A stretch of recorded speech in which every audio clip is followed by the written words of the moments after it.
Hello aspirants, कैसे हैं आप सब। Welcome to this explainer. देखो, एसएससी स्टेनो 2025 का एक बिल्कुल नया ऑफिशियल नोटिस आया है।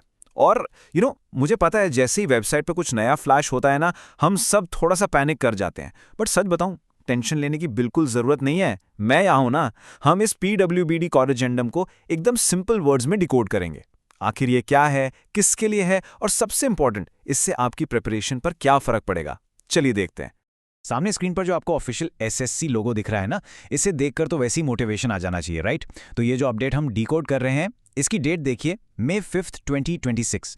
डेट्स को ट्रैक करना बहुत जरूरी होता है ताकि हम पुरानी या आउटडेटेड इन्फॉर्मेशन के चक्कर में ना पड़ें। आपकी प्रेप एकदम राइट ट्रैक पर है, बस फॉर्म फिलिंग में आगे जाके कोई कंफ्यूजन ना हो, इसलिए हमें इस अपडेट को बहुत केयरफुली समझना है। जल्दी से देख लेते हैं आज के इस एक्सप्लेनर का एजेंडा क्या है। पता तो होना चाहिए ना हम क्या कवर करने वाले हैं। सो भाई हम स्टार्ट करेंगे न्यू अपडेट टर्म को समझकर, फिर देखेंगे नोटिस का एक्चुअल पर्पस, उसके बाद ग्रेड सी स्पेसिफिकली सीबीआईसी की एलिजिबिलिटी चेक करेंगे, फिर ग्रेड डी के अपडेट्स पर आएंगे। नेक्स्ट कुछ इंपॉर्टेंट एब्रीविएशन समझेंगे जो जनरली कंफ्यूज करते हैं, और finally what's next for you. Okay, तो सीधा चलते हैं अपने फर्स्ट सेक्शन पर, न्यू अपडेट। नोटिस के टाइटल में लिखा है कॉरिजेंडम। अब आप सोच रहे होंगे ये कॉरिजेंडम का एक्चुअल मतलब क्या होता है। सिंपल भाषा में बताऊं तो it's just a formal correction या फिर एक छोटा सा update to a previously published document. Hindi में हम इसको एक सुधार कह सकते हैं। जो अप्रैल 21 को नोटिस आया था ना, बस उसमें एक स्पेसिफिक कैटेगरी को लेकर थोड़ा सा मॉडिफिकेशन किया गया है। So the biggest relief here is आपकी एग्जाम पैटर्न, एज लिमिट या सिलेबस में कोई मैसिव चेंज नहीं है। सो प्लीज रिलैक्स, आपकी सारी मेहनत बिल्कुल सेफ है। Alright, moving on to section 2. What is the notice? ये डॉक्यूमेंट ना बेसिकली परमिसिबल बेंचमार्क डिसेबिलिटीज को अपडेट करता है अंडर द आरपीडब्ल्यूडी एक्ट 2016। अब इसका सीधा सा मतलब ये है कि एसएससी ने बिल्कुल क्रिस्टल क्लियर कर दिया है कि एसएससी स्टेनो ग्रेड सी और ग्रेड डी के जो डिफरेंट डिपार्टमेंट्स हैं, उनमें किस स्पेसिफिक बेंचमार्क डिसेबिलिटी कैटेगरी के कैंडिडेट्स टेक्निकली सूटेबल और एलिजिबल हैं। जब आप अपना प्रेफरेंस फॉर्म भरेंगे ना, या फिर जब आपका डॉक्यूमेंट वेरिफिकेशन होगा, तब ये छोटी छोटी डिटेल्स लिटरली गेम चेंजर साबित होंगी। सो अब डिटेल में बात करते हैं सेक्शन 3 की, grade C, specifically CBIC department.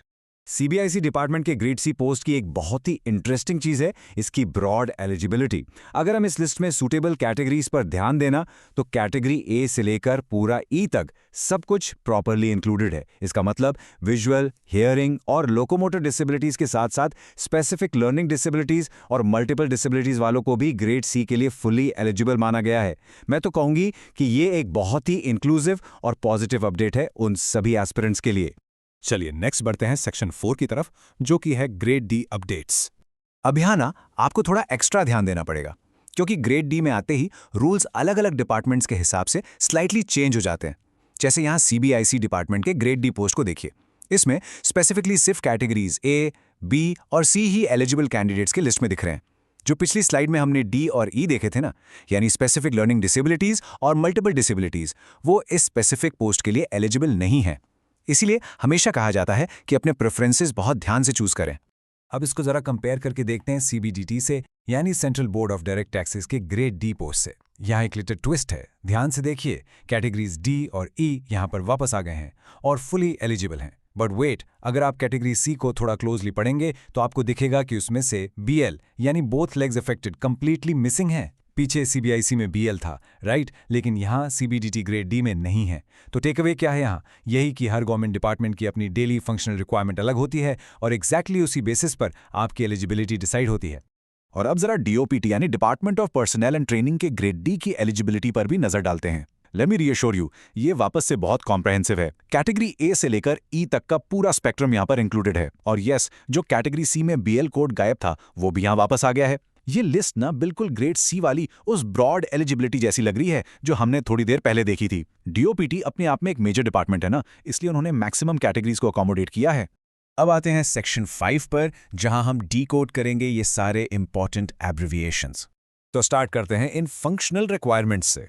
ये कोड्स बेसिकली अल्फाबेट सूप जैसे लगते हैं ना, बट ये सिर्फ वो बेसिक फिजिकल टास्क्स हैं जो आपके डेली ऑफिस जॉब में आपसे एक्सपेक्ट किए जाएंगे। जैसे एस का मतलब है सिटिंग यानी बैठना, एस टी हो गया स्टैंडिंग के लिए, W is walking, B N का मतलब है बेंडिंग या झुकना, आर डब्ल्यू बहुत सिंपल है reading and writing, S E is seeing, H is hearing और सी का मतलब है कम्युनिकेशन। ये सारे बेसिक कोड्स हर डिपार्टमेंट अपने फिजिकल ऑफिस स्पेस और वर्क प्रोफाइल के अकॉर्डिंग केयरफुली सेट करता है। चलिए अब फिजिकल डिसेबिलिटीज के स्पेसिफिक कोड्स को भी क्लियर कर लेते हैं। B स्टैंड्स फॉर ब्लाइंड और LV होता है लो विजन। अगर हम हियरिंग कैटेगरीज की बात करें तो D इज डेफ और HH का मतलब है हार्ड ऑफ हियरिंग। फिर आते हैं लिम्स यानी आपके हाथ और पैर से रिलेटेड कंडीशंस पर। OA is one arm affected, OL हो गया वन लेग अफेक्टेड। BL जिसका हमने पहले भी डिस्कशन किया था, that means both legs affected. और finally OL is one arm and one leg affected. अपनी करेक्ट कैटेगरी को इन कोड्स के थ्रू आइडेंटिफाई करना आप सभी के लिए बहुत जरूरी है। और ये है हमारी फिजिकल डिसेबिलिटीज लिस्ट का final part. CP stands for cerebral palsy, LC is leprosy cured, DW dwarfism के लिए यूज होता है और AAV is for acid attack victims. अब स्पाइन से रिलेटेड कोड्स को देख लीजिए। SD यानी स्पाइनल डिफॉर्मिटी और SI यानी स्पाइनल इंजरी। ASD आपका ऑटिज्म स्पेक्ट्रम डिसऑर्डर हो गया और MD stands for multiple disabilities. हर एक कैटेगरी बिल्कुल वैलिड और इंपॉर्टेंट है। The whole point is government make sure करना चाहती है कि इन कैटेगरीज में आने वाले हर कैंडिडेट को एकदम फेयर चांस मिले और वो अपना करियर चुनते वक्त बिल्कुल इन्फॉर्म्ड रहें। And here we are at section 6. What's next? देखें, टाइम टू टाइम नोटिस निकालना और अपडेट देना SSC का काम है। उस टेक्निकल ऑफिशियल नोटिस को बिल्कुल सिंपल और इजी भाषा में समझाना मेरा काम है। लेकिन पूरी कंसिस्टेंसी के साथ डेली पढ़ाई करके इस साल अपना सिलेक्शन कंफर्म करना वो प्योरली आपका काम है। बाय द वे, आपका प्रिपरेशन सिलेबस अभी तक कितना कवर हो गया है मुझे प्लीज कमेंट्स में जरूर बताना, मैं पढ़ना चाहूंगी। अगर आपको ये वीडियो हेल्पफुल लगा हो तो प्लीज लाइक, शेयर और चैनल को सब्सक्राइब करना मत भूलना। सारे PDFs के लिए मेरा टेलीग्राम चैनल ज्वाइन करें, लिंक डिस्क्रिप्शन